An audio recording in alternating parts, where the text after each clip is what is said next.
안녕하세요. 오늘도 사연살롱을 찾아주셔서 감사합니다. 평범하고 조용하던 제 삶에 한 남자와 엮이면서 롤러코스터를 타듯 빠르고 어지럽게 달려온 기막힌 이야기를 해볼까 합니다. 잔잔한 제 물가에 돌을 던진 남자는 바로 지금 제 옆에 있는 남편이에요. 남편과 저의 첫 만남은 20년 전 한 병원에서 시작되었어요. 당시 저는 정형외과에서 일한 지 3년차 되어가는 물리치료사였어요. 매일 환자들의 재활을 도우며 살아가던 저는 지루하고 따분한 일상에 매몰되고 있는 평범한 20대 여자였어요.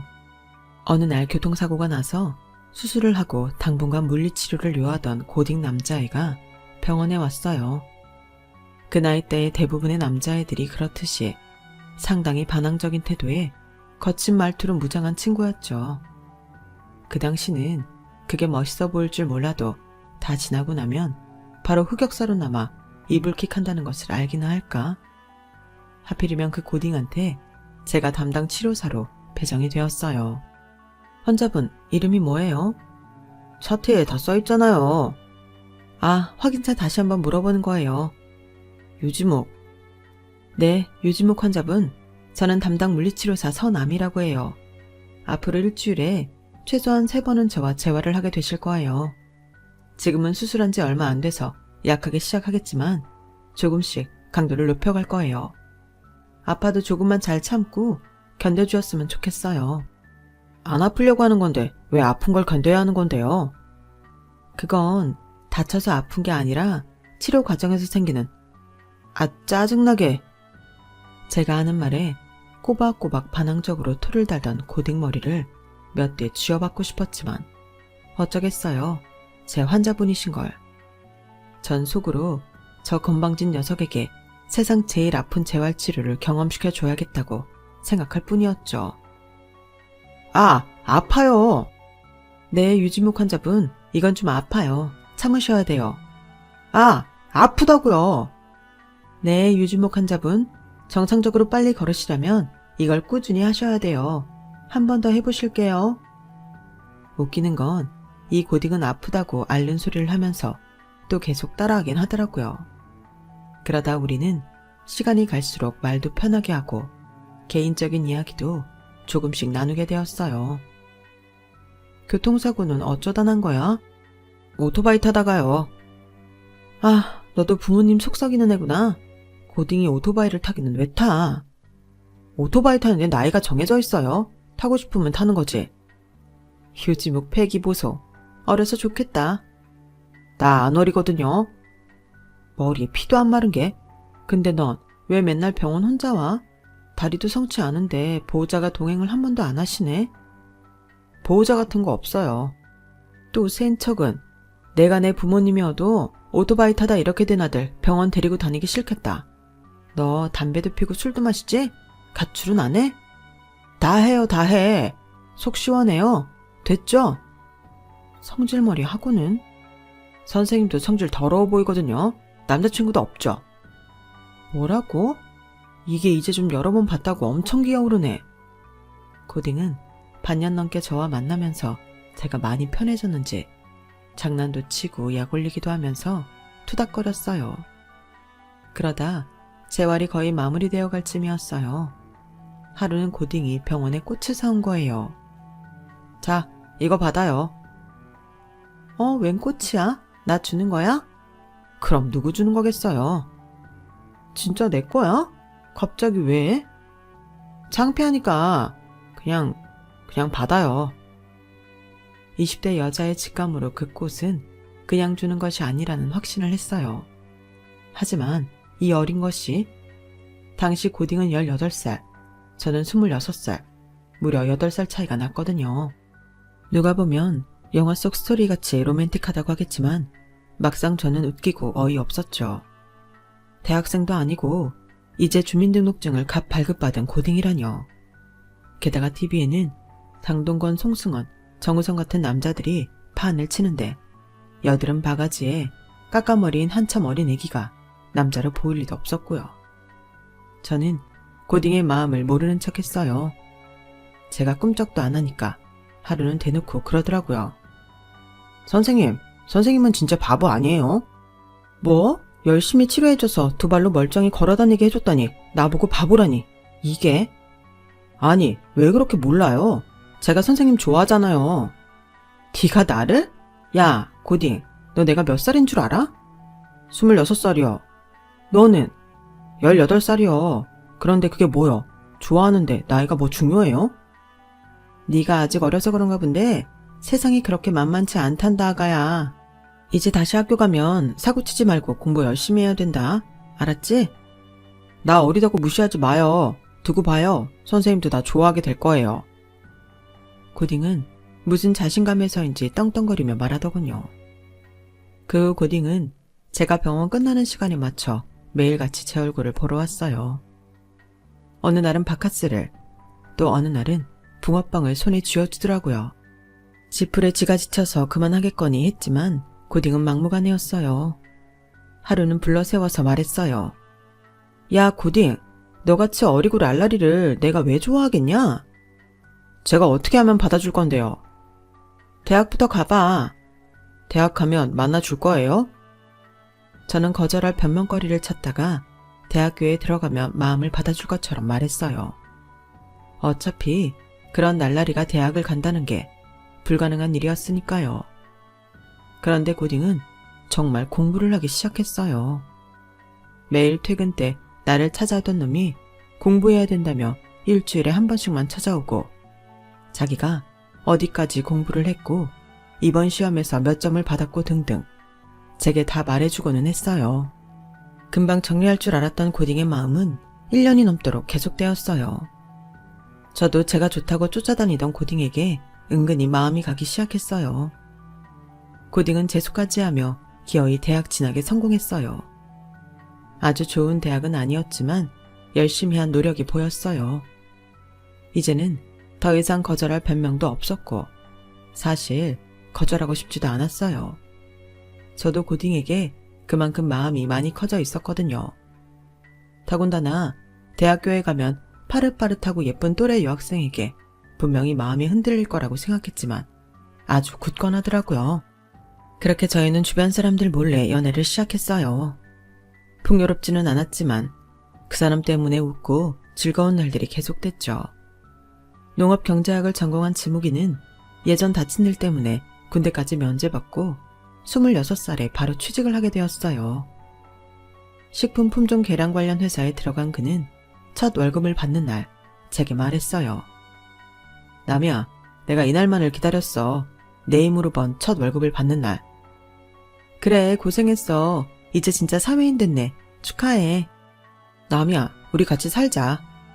뭐? 같이 살자고? 첫 월급 받는 날 꼭 너한테 프로포즈 하고 싶었어. 지금 결혼까지 하자는 말은 못해. 그런데 같이 살고 싶어. 내가 돈 더 모으면 결혼식 꼭 올려줄게. 그렇게 지무기는 26살, 저는 34살에 동거를 시작하게 되었어요.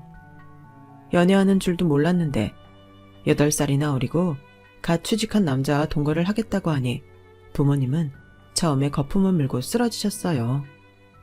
하지만 그는 포기하지 않고 저희 부모님의 인정을 받겠다며 밤낮 없이 우리 집을 찾아왔어요. 그렇게 지내기를 몇 달 후 부모님은 우리 둘을 불러 앉혀놓고 말씀하셨어요. 지무가, 넌 어리고 아직 미래가 창창한데 왜 우리 남이한테 그렇게 목을 매는 거야? 내 또래 여자를 만나는 게 좋지 않겠니? 전 18살 때부터 남이를 좋아했습니다. 제가 다쳐서 남이한테 치료를 받은 건 운명이라고 생각합니다. 두 분이 보시기에 제가 어려서 못 믿어오시겠지만 정말 열심히 그리고 열렬히 남이 사랑해주고 지켜주겠습니다.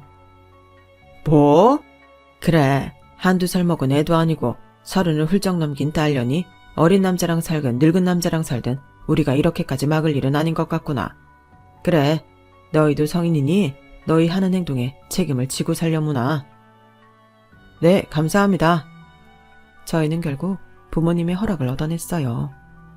엄마 아빠는 지무기 부모님 쪽에 허락도 받기를 원하셨지만 현실적으로 어려운 일이었어요. 사실 지무기네는 복잡한 가정사가 좀 있었거든요. 집에 계신 어머니는 지묵이 아버지와 재혼한 새어머니였어요. 지묵이는 친어머니 얼굴이 잘 기억나지는 않는데 어느 날 아버지께 물어보니 그냥 죽었다고만 했대요. 더 물어도 말해주지 않아 지묵이는 답답했지만 그냥 그런 줄 알고 살았대요. 새어머니는 지묵이를 매우 달가워하지 않아 했어요. 본인의 친자식도 아니고 아버지와의 사이에서 낳은 남동생이 더 귀했기 때문이죠. 어릴 때부터 많은 구박과 차별에 시달린 지묵이는 불우한 청소년기를 보냈고 삐뚤게 나가기 시작했던 거예요. 그래서 공부도 제대로 안 하고 오토바이 타다가 사고도 났던 거고요. 무관심한 아버지와 동생만 챙기는 새어머니 사이에서 컸을 지묵이를 생각하니 안타까워 더 잘해주고 싶었어요. 지묵아, 나 너희 아버지랑 어머니 찾아뵙고 인사드리고 싶어. 우리 집에? 알아. 나 반기시지 않을 거라는 거. 그래도 노력은 해보고 싶어. 너희 부모님이잖아. 혹시 알아? 내가 예쁜 짓 하면 너까지 다시 예뻐해 주실지. 담이야, 네가 생각하는 것보다 우리 집은 훨씬 심각해. 난 거의 투명인간같이 살았어. 나한테 이제 가족은 그냥 너만 있으면 돼. 자기네 집은 허락받지 않아도 된다는 지묵이를 어렵게 설득해 부모님을 찾아뵙기로 했어요. 저는 그게 지옥의 시작이 될 줄 모르고요. 지묵이는 여자친구가 인사를 드리고 싶어 한다며 몇 번이나 부모님께 말을 했었지만 두 분 다 무관심한 태도를 일관해 그냥 그렇게 몇 달의 시간이 흐르고 말았어요. 하루는 제가 다짜고짜 지묵이 집 근처로 찾아가 양해를 구하고 인사를 드렸어요. 안녕하세요. 서남이라고 합니다. 연봉이 어떻게 되나? 제 연봉이요? 지묵이 아버지는 제 얼굴을 쳐다도 보지 않고 신문만 뒤적이시고 새어머니랑 분은 통성명도 하기 전에 연봉부터 물어보셨어요. 너무 당황했지만 지묵이한테 사전에 이런 분위기일 거라고 들은 바가 있어 곧 대답을 이어갔어요. 지묵이랑 결혼할 거야? 네, 하고 싶습니다. 쟤같이 능력 없는 애 만난 거 보면 그쪽도 그렇게 능력 있는 편은 아닌가 보네. 나이도 훨씬 많다며. 지묵이가 노처녀 처리반 담당이야? 새어머니는 묘하게 기분 나쁜 얘기를 계속했지만 첫 만남에 함부로 할 수는 없어 그냥 내내 대답만 했죠. 결혼을 하든 말든 알아서 해. 대신 뭐 해달란 소리는 하지 마. 우리도 먹고 살기 팍팍하니까. 알아서 둘이 잘 살아. 새어머니란 작자는 지묵이를 무시하는 말은 물론 저까지 깎아내리고 싶어 안달난 사람 같았어요. 아무것도 해줄 것도 없고 관심도 없다며 내쫓기듯 그 집에서 나왔어요. 더 황당한 건 제가 들어가서 나올 때까지 눈길 한번 말 한마디 없던 그 아버지였고요. 뭐 이런 무례하고 막대먹은 집구석이 있나 싶었어요. 지묵이는 이럴 줄 알았다는 듯이 고개를 숙이고 한숨을 쉬더라고요. 내가 뭘 했어? 너한테 이런 꼴 보여주고 싶지 않았단 말이야. 아니야. 오히려 내가 내 두 눈으로 직접 보니까 더 잘 됐어. 그래, 우리 둘이 아주 잘 살아보자. 저 사람들이 저렇게 우리 무시한 거 후회하게 우리 아주 잘 살자 지묵아. 오기가 나더라고요. 이런 푸대접을 받다니. 그리고 지묵이가 몇십 년 동안 이런 집구석에서 살았다니. 돌아오는 길에 저는 지묵이와 정말 잘 살고 싶어졌어요. 저희는 작지만 깨끗한 집을 구해서 살림을 시작했어요. 알콩달콩 재미있는 시간들이었어요. 지묵이와 저는 각자의 위치에서 열심히 그리고 성실하게 일하면서 지냈어요. 그렇게 5년의 시간이 지났어요. 저희는 미뤄둔 결혼식을 올리기로 했어요. 준비해둔 청첩장을 가지고 지묵이네 집으로 향했어요. 새어머니가 상견례 같은 건 하지 않겠다고 미리 선을 그는 바람에 우리 결혼식에 지묵이 부모님을 하객으로 초대하는 우스꽝스러운 꼴이 되어버린 거죠. 그래도 저희 엄마 아빠는 사정을 다 들으시고는 괜찮다며 오히려 지묵이를 위로해 주셨어요. 이번에 역시 연락 없이 도착한 저희를 보고 새어머니는 반가운 기색 없이 말했어요. 어머, 너희가 웬일이니? 하도 연락이 없어서 니네 어디 가서 죽은 줄 알았다? 죄송해요. 잘 지내셨어요? 다름이 아니라 저희 결혼식을 올리려고 하는데 참석해 주셨으면 해서 이렇게 찾아왔어요. 결혼식? 그런 거 할 돈은 그래도 있나 보구나. 7월 11일인데 오셔서 식사하고 가세요. 7월 10일이라 안 되겠는데? 아, 바쁘세요? 그날 중수 상견례 있는 날이거든? 네? 도련님도 결혼하세요? 그래, 우리 중수가 변호사 돼서 잘 나가더니 똑같은 변호사 며느리를 물어오더구나. 얼마나 예쁘고 싹싹하던지 격 떨어지는 누구랑은 다르게. 지무기의 이복동생인 중수도련님은 어머니의 열렬한 교육열에 부응하듯 어엿한 변호사가 되었어요. 지무기는 대학교 다니는 내내 친부와 계모가 학비를 내주지 않아 아르바이트까지 하면서 바쁘게 지냈는데 동생 중수한테는 온갖 고액 과외를 붙여가며 공부를 시켰던 거예요. 지무기는 도련님과 어릴 때부터 같이 지냈지만 시어머니가 지무기를 대하는 태도 때문이었는지 그 역시 툭 하면 형을 무시하고 기분을 상하게 하며 서로 살갑게 지낸 적은 없다고 하더라고요. 저도 도련님 얼굴이라고는 사진에서 본 게 다일 정도니까요. 그런 도련님이 하필이면 우리 결혼식 날에 같은 변호사 여자친구네와 상견례를 잡았다니. 일부러 알고 같은 날로 잡은 건 아니겠지만 상견례 때문에 당연히 우리 결혼식은 참석할 생각도 하지 않는 계모가 얄밉기 그지없더라고요. 7월 11일, 드디어 저희는 정식 부부가 되었어요. 많은 하객들의 축하가 있었지만 지무기 부모님의 자리는 텅 비어 있었죠. 계모는 그렇다 치고 친부까지 아무 연락 없이 오지 않은 것을 보고 어이가 없었어요. 정말 매정한 사람들이었어요. 신혼여행에서 다녀온 후 지무기는 제게 말했어요. 네가 내 부인이 되었으니 내가 더 책임감을 갖고 살아야 된다는 생각을 했어. 기특하네. 그래서? 나 회사 그만두고 나와서 내가 직접 품종 개량 사업을 하고 싶어. 뭐? 괜찮겠어? 내가 아무 준비도 없이 무턱대고 회사 그만두겠다고 말하겠어? 물론 미래 일을 예측할 수는 없지만 자신 있어. 잘 해낼게. 그래서 너랑 더 잘 살고 싶어. 그래, 알았어. 나도 네가 자신 있다면 믿어. 우리 남편이니까. 남편은 그동안 공부한 기술과 연구한 것들을 바탕으로 직접 사업에 뛰어들기 시작했어요. 조금은 불안했지만 듬직하고 책임감 강한 남편을 믿기로 했어요.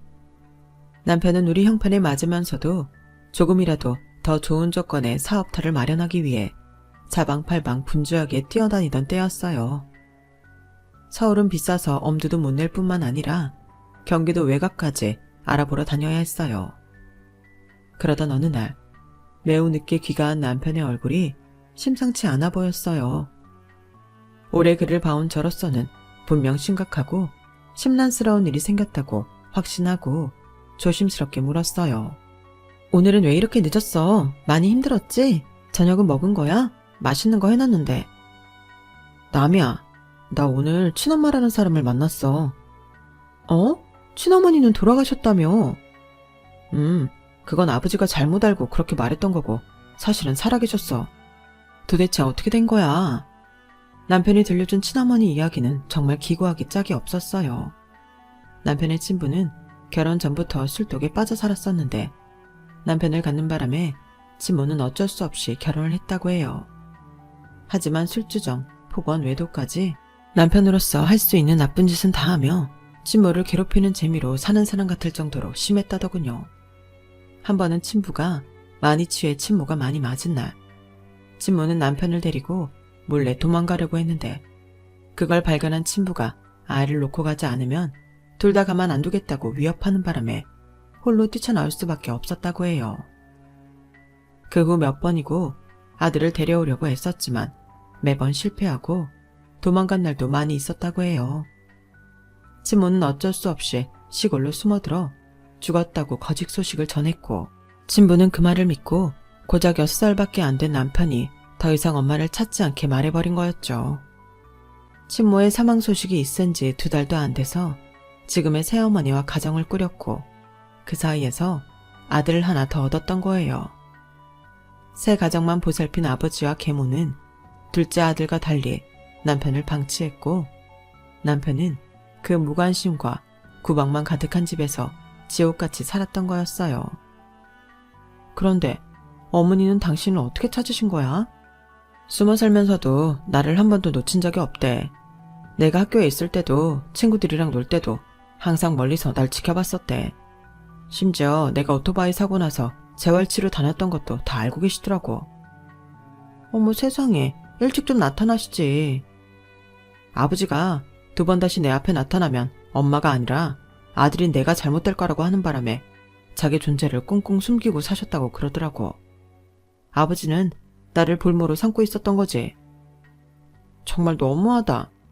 그런데 엄마가 죽었다 하고 강원도에 가서 숨어 살면서 어떤 농장주에서 잡일을 해주면서 살았는데 엄마를 친딸같이 여기던 농장주 부부가 죽으면서 자식이 없어 그 많은 땅과 재산을 엄마한테 물려주고 가셨다는 거야.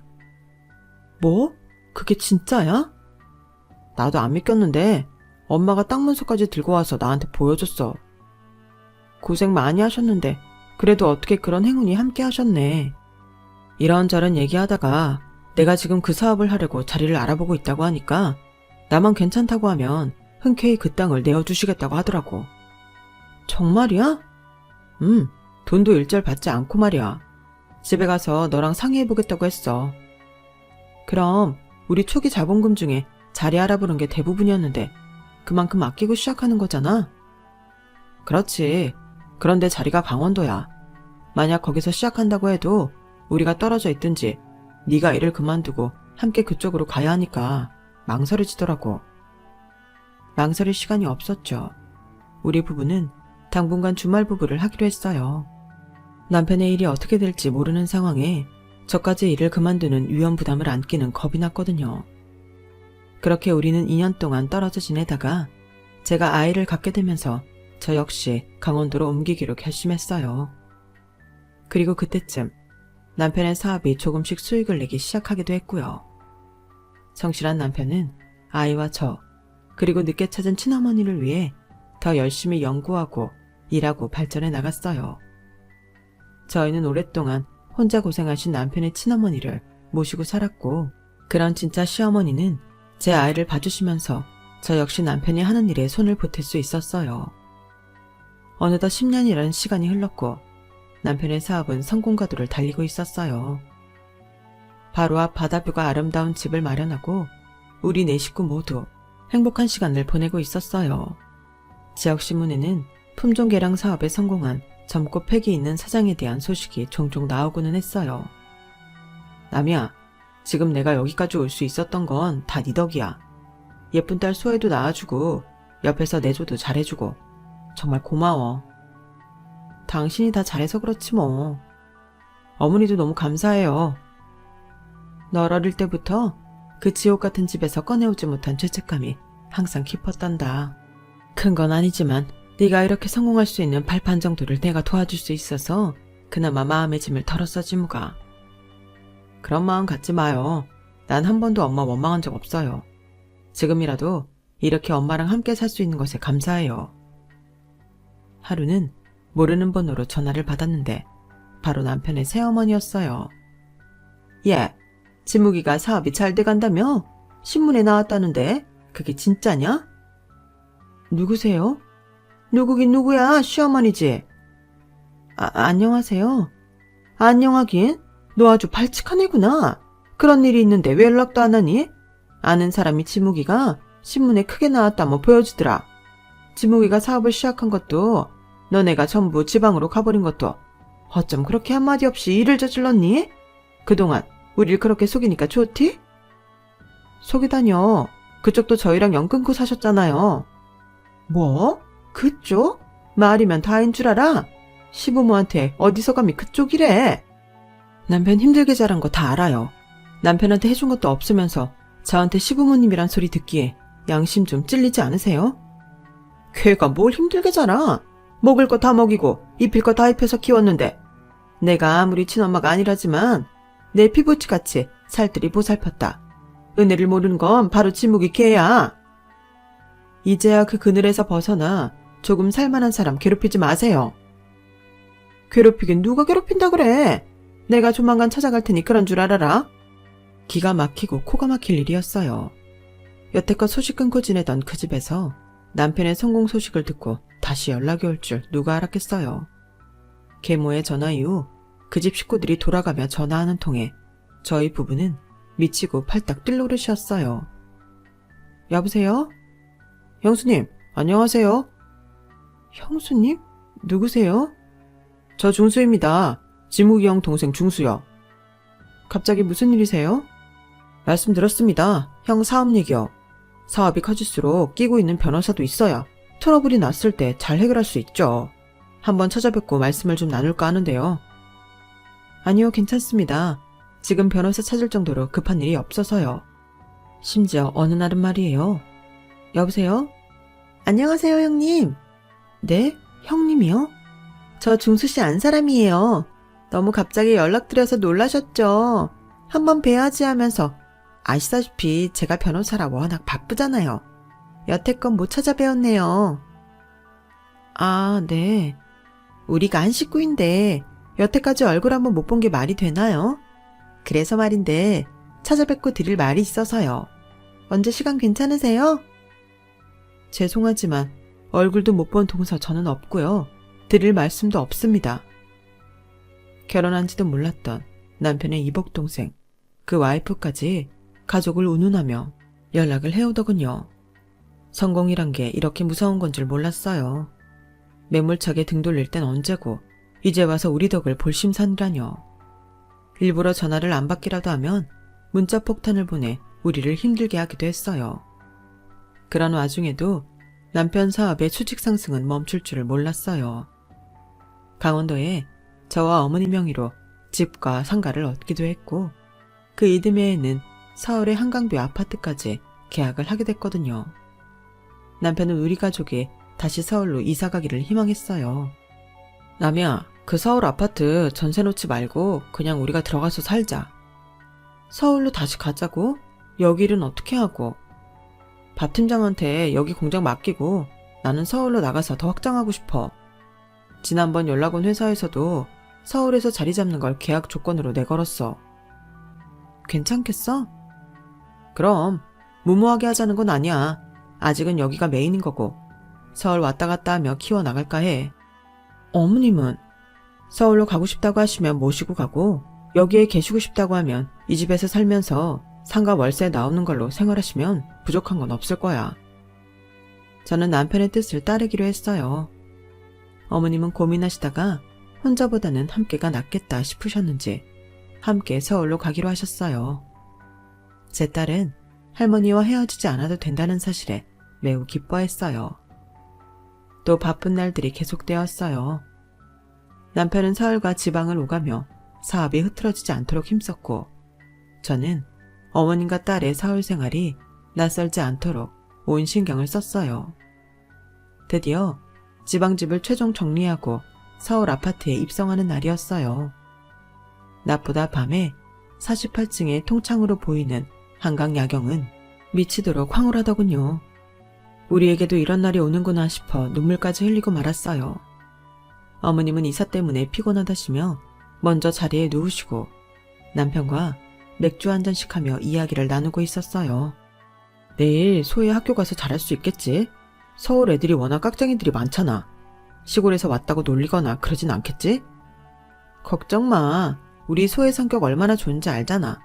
그리고 내가 학교 쪽에 이미 손 써놨어. 그래? 잘했네. 역시 우리 마누라. 그때였어요. 인터폰이 울렸어요. 네, 4801호입니다. 경비실인데 밤늦게 정말 죄송합니다. 어떤 분들이 부모님이라고 오셔서는 막무가내로 사모님 댁 문을 열어달라고 하셔서요. 유창호, 지나선 씨라고 혹시 아시나요? 인터폰 너머로 남편의 친부와 계모의 떠들썩한 목소리가 들렸어요. 이 늦은 밤 경비실에서 난동 부리며 귀찮게 굴도록 둘 수는 없어서 집으로 올려보내달라고 말씀드렸어요. 신경질적인 벨소리가 들렸고 문을 열자 두 내외가 거칠게 들이밀며 들어왔어요. 한밤중에 이게 무슨 짓이세요? 세상에나 어떻게 말 한마디 없이 서울에 이렇게 넓고 좋은 집을 사서 와놓고 감히 우릴 모른 척해? 우리가 왜 이사 온다고 알려야 되는데요. 지방에 있을 때 그렇게 괴롭혔으면 됐잖아요. 왜 여기까지 찾아오고 그러세요? 요지모, 이 배은망덕한 놈, 네가 이 애비를 없는 사람 취급해? 아버지도 지금까지 연락 없이 잘만 살고 계셨잖아요. 왜 이제 와서 아버지 대접을 받으려고 하세요? 내가 너 키워놓은 게 얼마인데 대가리에 피 좀 말랐다고 이제 부모를 내쳐? 양심 없으시네요. 부모라뇨. 어머머, 지묵이 얘 진짜 웃긴다. 아니다, 이게 다 남이 네가 얘를 조종한 거지? 그러게, 여자가 잘 들어와야 집이 바로 서는데 생각해보니까 딱 그때부터네. 남이 너랑 만난다고 집에 오고부터 얘 지묵이가 우리를 본체 만취했으니까 딱 너야. 네가 다 시킨 거지? 무슨 소리예요? 제가 뭘 시키고 조종했다고 그러세요? 그만 듣고 싶지 않으니까 두 분 다 나가주셨으면 좋겠네요. 나가긴 어딜 나가? 지묵이 너 키워준 값 지금이라도 받아야겠다. 뭐라고요? 키워준 값이요? 절 뭘 어떻게 키워줬는데요? 그래, 더 길게 말도 안 하마. 이 집 당장 넘겨라. 니네는 원래부터 이런 집에 어울리지도 않아. 동생 내가 잘 나가는 변호사 부부인데 아무렴 중수랑 중수처가 이 집에 더 걸맞지. 우리 줄 것도 없이 걔네한테 깨끗하게 넘기거라. 무슨 자격으로 집을 거기에 넘겨주라 말아 하는 건데요. 네가 이렇게 따지고 들 필요도 없어. 중수랑 처가 합법적으로 이 집 넘겨받을 거야. 그런 줄 알아? 남편의 친부와 계모가 말도 안 되는 논리로 무조건 집을 넘기라고 생떼를 쓰는 통에 집안은 난리도 아니었어요. 제 남편이 당신네들 소나기에서 얼마나 무시당하고 멸시당하며 슬프게 살았는지는 아예 머릿속에서 지운 듯 했어요. 게다가 난 얼굴도 본 적 없는 동선의 부부에게 우리 집을 넘기라뇨. 소란이 계속되었고 두 노인은 신발도 벗지 않고 거실에 발라당 들어 누웠어요. 내쫓을 수 있으면 내쫓아봐. 집 넘긴다고 하기 전까지는 한 발짝도 못 나가니까. 맞아. 지묵이 너 돈 많이 벌었잖아. 내가 뭐 딴 거 말하니? 이 집만 내놓으라니까. 저는 화를 주체하지 못하고 해서는 안 될 짓을 해버렸어요. 미처 다 정리하지 못한 주방침에서 얼른 소금을 찾아 두 노인네에게 뿌려대고야 말았거든요. 어머 얘! 이게 뭐 하는 짓이냐? 우리 남편이 뭘 그렇게 당신네들한테 신세를 졌다고 이제 와서 이 난리예요. 남편 고등학교 때부터 힘들게 지낸 거 내가 다 알아요. 둘째 아들만 귀한 자식 취급하고 우리 남편은 집에서 따뜻한 밥 한 번 제대로 먹은 적 없잖아요. 이제 와서 무슨 자격으로 이렇게 생떼를 부리냔 말이에요. 얘가 미쳤나? 어디 감히 우리한테 소금을 뿌려? 몸싸움까지 날 듯 소란스럽던 그때였어요. 시끄러운 소리에 방문이 열렸고 거기엔 남편의 친어머니가 부들거리며 서 있었죠. 신부는 귀신을 본 것처럼 눈을 몇 번이나 비비고 쳐다보더군요. 귀신이다! 뭐라고요? 귀신이라뇨? 당신도 저 여자가 보여? 보이다 마다요. 저 여자가 누군데요? 시어머니는 매서운 눈을 하고 친부와 계모를 쏘아보았어요. 저 역시 인자한 시어머니가 그렇게 무서운 표정을 한 것을 본 적이 없어 놀랐어요. 요창호, 당신 아직도 이 모양으로 살고 있어? 아들 집이나 뺏으려고? 당신 뭐야? 죽었잖아. 맞아. 죽었다가 당신을 저승에 끌고 가는 걸 까먹어서 다시 왔어. 뭐? 아니, 저 여자 누구냐니까요.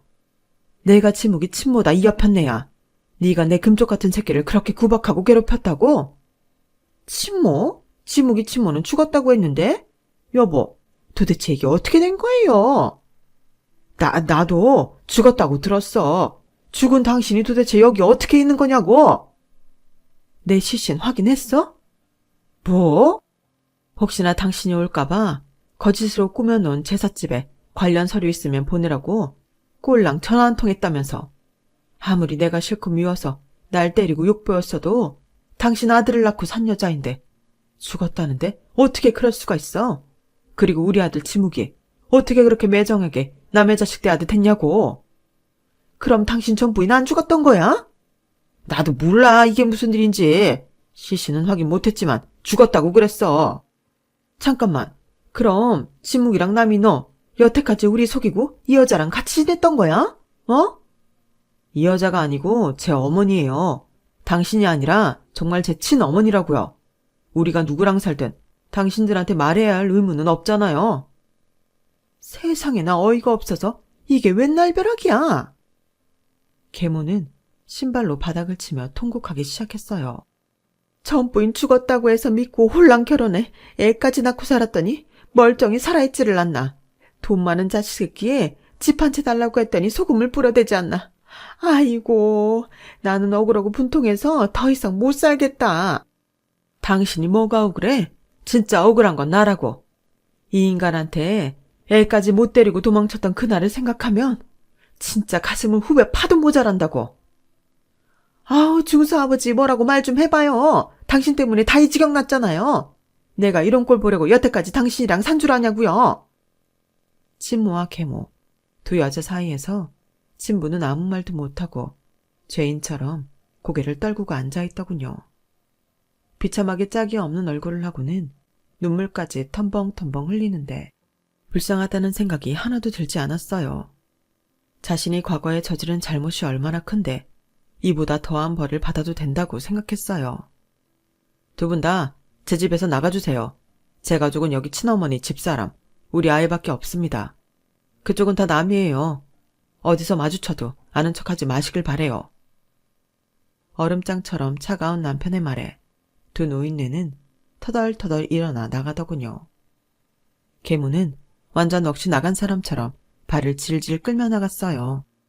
남이야, 많이 놀랬지? 괜찮아? 어머니는 괜찮으세요? 그래, 난 괜찮다. 저 인간 이런 건 아무것도 아니었단다. 애미가 좀 놀랐을 것 같구나. 저도 괜찮아요, 어머니. 세상에 저렇게 뻔뻔한 사람들이 있다는 것에 한 번 더 놀랐을 뿐이에요. 이 집을 내놓으라뇨. 그러게나 말이다. 저 못된 심보 계속 갖고 살면 지옥에 가서도 벌 톡톡히 받을 거다. 우리는 다음 날 집안의 홈캠 자료와 그동안의 엄청난 통화 녹음들을 경찰에게 증거물로 제출하며 스토킹 처벌법으로 그들을 신고했어요. 처벌 여부를 떠나 그만큼 우리는 그들을 남 이상으로 생각한다는 것을 보여주기 위함이었죠. 그 후로 다시는 두 노인과 동생 부부는 우리를 찾아오지 않았어요. 찾아올 수 없었겠죠. 남편이 비서를 통해 알아본 바로는 동선의 집안에서 이 일을 알고 난리가 났었다고 하더군요. 재혼한 부모까지는 그렇다 쳐도 전 부인이 자기 입으로 죽었다고 거짓말을 할 정도로 모질게 대한 친부 얘기를 듣고는 치를 떨었다고 해요. 그런 집안과 사돈을 맺은 게 수치스럽다며 동서를 이혼시키려고 했고 동서를 포기할 수 없었던 서방님은 자기의 아버지, 어머니와 오히려 연을 끊었다고 하더라고요. 그렇게 애지중지하고 예뻐라 했던 둘째 아들과 며느리한테 버림받은 꼴이 된 거죠. 두 노인네도 그 일이 있고 나서 헤어졌는지 어쨌는지 동네에서는 신부만 가끔 술을 사러 집 밖으로 나오고 계모는 전혀 볼 수 없었다고 해요. 저희 진짜 시어머니는 서울과 본집을 왔다 갔다 하시며 도시와 농촌 라이프를 둘 다 즐기고 계시고 딸 소혜 역시 학교에 잘 적응하며 지내고 있어요. 요즘은 K-팝 가수가 되겠다며 그렇게 열심히 춤 연습을 하더라고요. 그리고 부끄럽지만 저희 부부는 기적처럼 13년 만에 둘째 아이를 갖게 되었고 다음 달 출산을 앞두고 있답니다. 노산이라 너무 걱정되지만 남편같이 든든한 사람이 제 옆에 있다고 생각하니 무서울 건 하나도 없네요. 남편의 사업도 이젠 안 부럽지 않을 만큼 잘 되고 있어서 남은 노후 애기 재롱이나 보면서 편안히 살 수 있을 것 같아요. 당신 그때 까까머리에 여드름 바가지 고딩이었잖아. 어떻게 감히 8살이나 많은 20대 직장인을 꼬실 생각을 했대? 지금 생각해도 어이없네. 딱 보니까 나 아니면 남이 너 노처녀 될 관상이더라고. 어리지만 용감한 내가 구제해줬잖아. 평생 감사합니다, 연하 남편님 하면서 극진히 모시고 살아. 이게 나보다 어린 게. 저희 부부는 아직도 가끔 옛날 얘기를 하며 저를 놀리곤 해요.